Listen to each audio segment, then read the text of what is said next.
Yeah, just tough way to lose a ball game. So we had a lead. We got to play tougher with the lead. We fouled in a situation that we didn't want to foul in, and then the end, Maxie makes a big shot. So we got to do better. On the possession down the stretch in overtime, so it looks like Jalen gets caught between passing and shooting. Just what did you see on that possession? Did that kind of go into? Yeah, so I believe it was Isaiah in the corner was cutting, and he thought he was spotting. So, When Maxi rises for that three, I mean, what's your reaction? That's a shot that goes in? Yeah, no, and again, in those situations, you talk about what you want to do. They're out of timeouts. Josh has got 2 free throws. It's 2. So you have to, communicate what your decisions are. And so, we could have done better in that situation, and we will. Is it too early to foul a three there? Well, we could have. That's, but we'll leave it at that. Jalen and Tyrese traded blows all night. Yep. Shipping momentum. How do you feel about those 2 points? I'm sorry. Jalen and Tyrese shipping momentum. Yeah, Maxie had a huge game on us. So he's explosive. Doesn't take much to get him going, and so we gave him too much. And once he got in rhythm, it was hard to slow down. But aside from overtime in the last 30 seconds, Yeah, it's a tough way to lose because you get up 6-8, and then we had a couple turnovers. Then we and we got to just be better, play tougher with the lead, use good judgment. Fourth quarter's different. Understand the difference. So we can do better, and we will. Tom, what's the mindset as you go back to Philly now? Same. Tomorrow, watch film, make our corrections, get ready to go down there. Tom, when you said we could have fouled on that. Yeah, well, so you have what you have to do is, because they're out of timeouts, they're going quick, but you also have to read what's happening. So, is he making both? That puts you up 4. Is he making one? That puts you in a different situation. If he misses both, that puts you in another situation. So, you're communicating that to your players, but you got to make sure that that's being communicated to his people on the line too. So that's where our communication has to be better. So you don't want to, if you're like if you miss 2 and you say foul, then everyone's got to be alert and aware as to what we're doing. Coach, how do you put this game behind you? What do you tell your guys? Same thing, like the same routine after every game, whether you win or lose. The next day, come in, look at the film, make your corrections. There's things we got to fix them, get ready for the next game, understand what goes into preparing to win a game, and that should never change. Tom Dante, What do you obviously. think of Mitch's performance there? Good. He gave us good, solid minutes.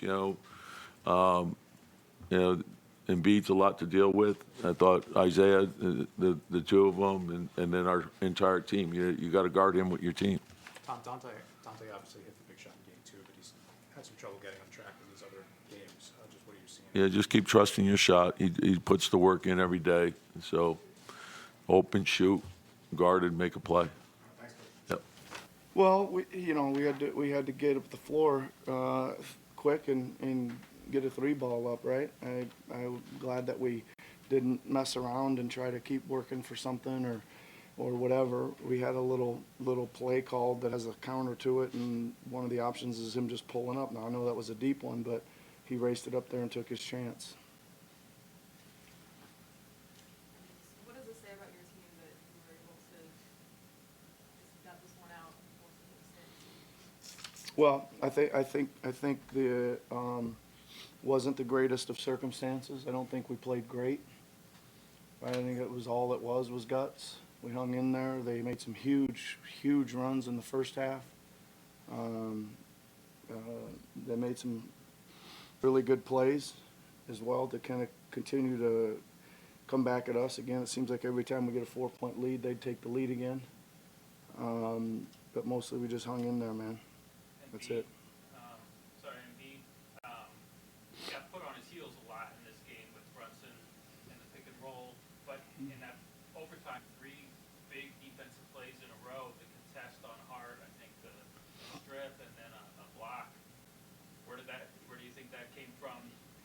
I'm not sure. I mean, you guys have seen him play before. He can do those things. It just didn't seem like that was going to appear tonight. Right? He obviously was not feeling great. It was a tough game for him. Very difficult, but he found a way to do that stuff. I mean, he can move his feet, he can block shots, he can strip the ball. We've all seen him do that when he's super engaged and trying to get a stop. And it was good that he finally came up and was able to dig down and do that. On the other end, with 9 turnovers, I guess that's just the 9 turnovers from Joel. No, that was. I mean, considering the circumstances, for sure, best game. I guess it's just the 9 turnovers from Joel on the other end. Like, what do you think maybe they did to maybe bother him, or is like? Yeah, I'm gonna have to look at him. I mean, obviously they're sending a lot of people at him, right? I think there's again, like, probably you guys were watching the game. I was probably pretty disappointed at the half because we were getting unbelievable shots. He was making great reads out of all the double teams. We weren't making any. Right? It got our defense a little frazzled there too. But he did commit some turnovers. It looked like he just rushed a couple from what I could tell. But I'll have to look and hopefully have some answers for that coming back. And then just Tobias, like what did you see from him to be able to kind of get going again in the opposite end? Yeah, he was really good. I thought he made the shot of the night, to be honest with you. We were down 5 and spinning out of control, and he came down and made a huge, super tough 17-foot turnaround to cut it back to 3 after the momentum. The place was going crazy, and that to me was the second best shot of the night. We know Kelly wasn't feeling good earlier, Yeah. but had some Did okay. He did okay. He was really struggling, laboring through some moments out there, as you guys probably saw. But when he finally got off the floor, he said, "Just give me a few minutes, and I'll be ready to go back." So it was good. I mean, he worked hard, and I don't think he feels great. What went into the decision to give Joel that minute or so of rest in the fourth quarter? Was this just about him seeming to run out of gas? Yeah, he just had a really, really, really uncharacteristic stretch of plays, right? Just like felt like we just had to grab him something and try to at least talk to him and give him a minute or two to settle down. Did you get a sense? I know you mentioned he wasn't feeling great. Did you get a sense? Was it more the migraines? Was it the knee? Like, what was bothering him? I don't know, but he certainly wasn't feeling great. What do you work on for Two more game now? 6? What can we work on? Well, I think that it's always going to be a lot of blown defensive things that we did that we got to try to cut down, like just schematically. You know, usually in these kind of games, you're going to make mistakes, but you got to keep it around the 6 to 9, where you just blow the scheme. We probably had about 15 of them tonight. We got to figure those out. And then I just think there's probably a little better rhythm we can play offense as well. I know it's probably hard Last to one, go.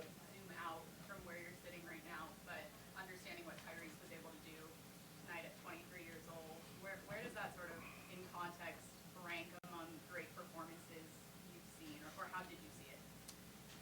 Well, I think considering that our number one option was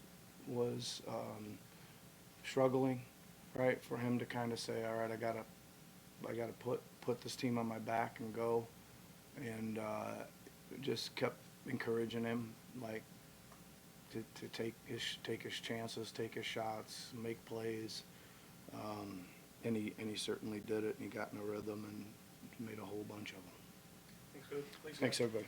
Wanna try to boast at what I look like. Think I'm gonna try to wear I pull up long range.